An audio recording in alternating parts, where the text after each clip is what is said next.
Yo, what is going on, TikTok? My name is Nick, or the Notorious Fantasy, and in today's video, we're going to be talking about some Dynasty tight ends for the 2022 Dynasty Fantasy Football season. Inside of today's video, I'll be going into 5 different tight ends. Now, not all of these tight ends are necessarily in most people's top 5, even top 10 rankings, but I believe these are 5 tight ends that are going to be very interesting to discuss. Thus why I chose all 5 of these players to discuss in today's video. But before we could get into things, I would like to ask, if you are new to the channel and you do end up enjoying today's video, to please make sure that you do hit that subscribe button down below. And while you're down there, whether you are new to the channel or not, please make sure that you do leave a like on today's video. It would help us out a ton. And if you would like to follow me on Twitter, please do so at Notorious FNTSY. So without further ado, let's break down some Dynasty tight ends. So we'll begin with probably the biggest name at the tight end position in Dynasty Fantasy Football, and that is going to be Kyle Pitts, tight end of the Atlanta Falcons. 21 years old for Kyle Pitts in 2021. In his rookie season, he played 17 games, finishing as the tight end number 7 in half PPR and the tight end number 11 in half PPR points per game. He had 110 targets on the season, 6.5 per game, number 5 at tight end, 68 receptions, one off of being very nice, with 69, 4.0 per game, 7th at tight end, 1,026 receiving yards, 60.4 per game, 3rd at tight end, and he had 1 total touchdown, 48th at the tight end position. So last year, Kyle Pitts had all of the hype surrounding him. I mean, he was a top 5 pick in the 2021 NFL draft, and a lot of people believe that he was in the position to potentially be the best tight end in all of fantasy football in 2021. Now, based upon all of the metrics that I just read off, it's pretty clear, tight end 7.5 PPR, tight end 11.5 PPR points per game. He was not the best. He wasn't even a top 5 tight end, and he was going in the first round, maybe even a top 5 pick in a bunch of Dynasty startup drafts in 2021. Now, fast forward, we saw what happened in 2021. We can see the scenario he is going to be in 2022, and potentially beyond in Atlanta, because who knows how things are going to change at the quarterback position, which we are going to be discussing. Even with this situation not being good at all for Kyle Pitts, this motherfucker is still a top 5 Dynasty pick in a lot of leagues. If you want to trade for Kyle Pitts, your league's already going, then you are going to have to pay a pretty penny. You are going to have to send over maybe 3+ first-round picks in rookie drafts to acquire Kyle Pitts. The question is, and this is something that I brought up last year in Dynasty as well as in redraft, is the price that you are paying for Kyle Pitts, is that worth it? Because even though he didn't have an excellent rookie year, people will throw all of these excuses at Kyle Pitts. Oh, he was just a rookie. You were putting too high of expectations on him, and that's why he didn't perform. And I agree that we were putting too high of expectations on him. But when I say we, I mean a lot of people, because I was pretty low on Kyle Pitts last year because I understood what was going to happen. But to me, the situation in Atlanta has gotten worse. Calvin Ridley is suspended. They trade Matt Ryan to the Indianapolis Colts and bring in Marcus Mariota. Marcus Mariota is their starting quarterback. But Nick, Marcus Mariota probably won't be their starter 2-3 years from now. Probably not. But to me in Dynasty, I'm not necessarily just projecting so far outward, right? I'm trying to project this year and a couple of years going forward. And the situation in Atlanta looks fucking awful. This man scored 1 touchdown in 2021. Now, I understand that projecting touchdowns is very hard to do. He'll probably get 5 or 6 next season, right? He definitely will, in my opinion. But do you really see him being a top 3 tight end? If you're drafting him inside the top 12 picks, to me, if he isn't a top 3 tight end in 2022, then you were just absolutely bamboozled by the guy. And I'm not too sure that that's what we are going to see. Now, again, does the guy have the skill set? Does he have the talent? Does he have the ability to be a top 3, to be the best tight end in fantasy football for years going forward? 100%. If you watch the tape last year in the NFL for the Atlanta Falcons, if you go back and watch his tape from when he was on the Florida Gators in college, you can clearly see that the guy has the skill to do it. I personally, though, am not going to be drafting Kyle Pitts in the first round. Am I going to rank Kyle Pitts outside the top 5 in my Dynasty tight end rankings? Of course not, because that is fucking ridiculous. But at the end of the day, I think yet again in 2022, just like 2021, with all of the expectations that continue to build up, I understand that some people got burned by him last year. And you would think that would make them not be as high on him, but people still are. And the situation is worse in Atlanta. So at the end of the day, I like Kyle Pitts. He's going to be ranked inside my top 5 Dynasty tight ends. He'd be ranked as probably a top 3 Dynasty tight end. I just want you to understand that the production may take a little bit longer than people thinking, oh, he'll just bounce back in 2022. I'm not too sure that's exactly what is going to be happening. The next tight end to discuss in today's video is going to be Darren Waller, tight end of the Las Vegas Raiders. 29 years old for Darren Waller, which is probably shocking to many because Darren Waller wasn't a household name up until very recently. And he is probably, when you think of NFL tight end, if you were to be like, Nick, name 3 NFL tight ends, Darren Waller probably would be, just off the top of my head, one of those 3 tight ends I would name. 2021 stats, played in 11 games. He did end up getting hurt. Tight end number 18 half PPR. Tight end number 6 and half PPR points per game, tied with Hockenson. I brought up the half PPR points per game finish for Kyle Pitts as well. I bring that up in every single video. I understand if you watch all of my videos, thank you. You understand why I do this. If you're newer, the reason why I elaborate with the half PPR finish on the season and with the half PPR finish in points per game is because, to me, the points per game number really tells you how good a guy was, because Waller only played in 11 games, so of course he's not going to finish as a top 5 tight end, but he was top 6 in points per game, so he was very useful for the team when he was healthy in those 11 games. He had 93 targets on the season, 8.5 per game, 8th at tight end, 55 receptions, 5.0 per game, 15th at tight end, 665 receiving yards, 60.5 per game, 11th tight end, or 11th at tight end, and 2 total tugs, number 35 at the tight end position. Now, just like I talked about with Kyle Pitts, projecting touchdowns is pretty difficult. It really is, at all positions. Quarterback may be a little bit easier, but in terms of a receiver, a tight end, would it surprise you if Darren Waller, now with Davante Adams there and all that, even though Davante Adams is now there, if Darren Waller scored 12 touchdowns, would you be surprised? Well, maybe that's a little high. If he scored 10 touchdowns, would you be surprised? To me, no. Darren Waller's big as fuck.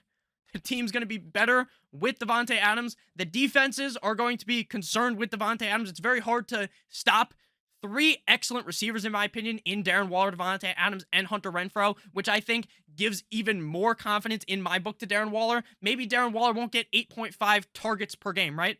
Because Davante Adams is there. But if he's getting 6 and he's still catching 5 balls per game, then maybe that touchdown number goes up. Maybe even the receiving yards number goes up, because it's going to be so hard to stop those 3 out there. But Nick, Derek Carr fucking sucks. I already talked about Derek Carr a couple videos ago. I think Derek Carr is severely underrated. So Darren Waller is in a very good situation. The thing is, he's just a little bit old, right? He's 29 years old. Kyle Pitts is 21. He's by far the oldest player that I'm going to be talking about in this video. I'm pretty sure he's going to be 30 during next NFL season, but I don't really care about that. I still believe that Darren Waller, when I'm looking at Dynasty Fantasy Football, I'm looking 2, 3, 4 years out. Because in most leagues, most Dynasty leagues don't last 10, 15 years. Most Dynasty leagues don't last that long. They eventually fold, 2, 3 maybe. Now again, in your Dynasty league, maybe you're like, Nick, this is incorrect, because my Dynasty league, we've been playing for 7 years. We plan to play for X amount of time. And I think every league goes into Dynasty Fantasy Football being like, oh, this is for life. But it never really is. Typically, these leagues fold. So I'm looking only a year to 3, 4 years down the line. And I think when Darren Waller is 33, 34, sure, he's going to be older, but he hasn't really been this prolific tight end for, Kyle Pitts is 21. Darren Waller's 29. So he hasn't played like 8 strong years in the NFL at the age of 29, if you can kind of understand where I'm coming from. So I think that Darren Waller, there's no real injury concerns with him, right? He did end up getting hurt last year, but that's not something to knock on, right? I haven't read anything from any doctors that say that Darren Waller is some injury-prone scumbag that you can't draft, right? That's just, no one is saying that. Again, I'm as much of a doctor as Johnny Sins, but I think Darren Waller is going to be just fine in 2022 and beyond. So like Darren Waller, I would rank Darren Waller probably slightly below Kyle Pitts, but it is close because I really think Darren Waller, if you're looking just 2-3 years from now, I think Darren Waller will be more productive in terms of fantasy football. But before we can get on in to breaking down my final 3 tight ends of today's video, I would like to give you guys a quick word from our friends and our sponsor over at UnderDog Fantasy, who have been on the screen this whole video. Our sponsor, UnderDog Fantasy, is known for their NFL best ball tournaments. However, UnderDog does not stop there. UnderDog has plenty of other contests for you to compete in, including live draft contests and pick'ems where you can make up to 20 times your entry fee. Use promo code Awesemo, AWESEMO, to get a first match deposit bonus of up to $100. Make sure you guys do go ahead and get started on UnderDog Fantasy today. Again, promo code Awesemo, pointing to it right now. Also, in a link in the video description. So back on into the video. The next tight end to discuss here, we're getting a bit younger here because, like I said, Darren Waller, definitely the oldest player in today's video. TJ Hockenson, tight end of the Detroit Lions, 24 years old in 2021. He played in 12 games, finishing as the tight end number 15.5 PPR and the tight end number 6.5 PPR points per game, tied with Mr. Darren Waller. He had 83 targets on the season, 6.9 per game. Very nice. I like number 14 at tight end, 61 receptions, 5.1 per game, 9th at tight end, 583 receiving yards, 48.6 per game, 16th at tight end, and 4 total touchdowns, 12th at tight end. So you might be thinking, Nick, you are so down on Kyle Pitts because of the fact that the Falcons basically, they're not very good. They're not very good. And Nick, the Lions aren't very good either. I agree. But I think that the situation both these teams are in, I like the head coach in Detroit. I like Dan Campbell. I think that, I don't think Jared Goff's going to be the future there, right? They might even draft a quarterback a couple weeks from now in the NFL draft. But what I mean is that I don't think Jared Goff is that dog shit to where TJ Hockenson couldn't be successful. It's pretty clear from last year when TJ Hockenson was healthy that he could be productive in this offense. Now, his games were pretty up and down. He wasn't necessarily the most consistent tight end. But in fantasy football, there's really only a couple of really uber consistent tight ends. So if you're not talking about a guy like Kelsey or something, then there's going to be some inconsistency. But at the end of the day, I still think TJ Hockenson is immensely talented. I think this Detroit Lions team is going to get better. Do I mean that 5 years from now, they're going to be one of the best teams in the NFL? Probably not, right? The Lions might be one of those other organizations that may just be cursed. But still, Hawkinson's only 24 years old. He has progressed bigly, like that's a fucking word, but big time in his last couple of years in the NFL. And I believe that in 2022, again, he only played in 12 games. There's not too much injury concern for me. As long as he's able to stay healthy, I think he could have a great 2022, as well as going forward on the Detroit Lions. He was one of my favorite tight ends to discuss last season. If you guys were watching the videos for 2021 fantasy football, I was really beating the drum for TJ Hockenson. Some might say that that was wrong because he was the tight end 15. But he was a top 6 tight end in points per game. So to me, he did do his job when he was healthy. And I really do think that there are much better years ahead for TJ Hockenson. I think he continues to develop his game. And he is just a big key piece in this offense. They have Amon-Ra St. Brown. Maybe they even bring in another wide receiver in the NFL draft inside of the first round. That's all right as well with me, though. I still think TJ Hockenson is going to be a very crucial piece in this offense. And he is a guy that I believe is going to be a Detroit Lion long term. Next up, we move to Dallas Goedert, tight end of the Philadelphia Eagles, 27 years old. Now, Goedert is also a tight end that I'm a humongous fan of. Basically, the only tight end I talked about in today's video thus far that I'm not the biggest fan of is Kyle Pitts. Not to demean Kyle Pitts, still an excellent tight end, one of the best tight ends in the NFL. But in terms of how I value these guys, I mean, Kyle Pitts is just, for where he goes in drafts, I'm just not as in love with him. Dallas Goedert, 27 years old, 2021 stats, played in 15 games, finishes the tight end 10.5 PPR, 9.5 PPR points per game, 76 targets, 5.1 per game, 17th at tight end, 56 receptions, 3.7 per game, 14th at tight end, 830 receiving yards, 55.3 per game, 5th at tight end, and 4 total touchdowns, 12th at the tight end position. Now, the craziest thing about Dallas Goedert for the last bunch of years is that he was always in a situation where he's kind of the odd man out. Not necessarily that he's a bad tight end on the Eagles, but because they had Zach Ertz. And while Zach Ertz was injury prone towards the end in Philadelphia, when this man was on the field, it was undeniable the amount of talent that the guy had and how skilled he was and how useful he was in the Philadelphia Eagles offense. But it was clear that Goedert had the fire behind him. That if Goedert, however the fuck you say his name, people always make fun of me for years on how I say his name. But when we saw the flashes of, oh, Ertz is out, Goedert is in, then we really saw him perform at a pretty solid rate. Now, was he like a top 5 tight end every single time Ertz was out? No. Was he like basically, like, I want to compare it to, I've said like a bunch of times, I apologize, but the comparison I was trying to make is, was it like, I said it again, was it like when Dalvin Cook gets hurt and then you get Alexander Mattison, and Alexander Mattison is basically Dalvin Cook, but just slightly worse, right? Is that exactly what it was with Zach Ertz and Dallas Goedert when Zach Ertz would get hurt? No. But you could see that if he was really given the opportunity to be the lead guy there in Philadelphia, that he could perform. We saw that, the flashes of that. And then in 2021, they trade away Zach Ertz. Zach Ertz gets to go to the Arizona Cardinals.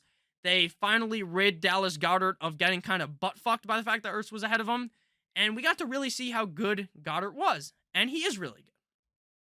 Not surprised to see that as someone who's been a fan of him for a while. So I wasn't surprised at all, but some people may have been. Now, again, 27 years old.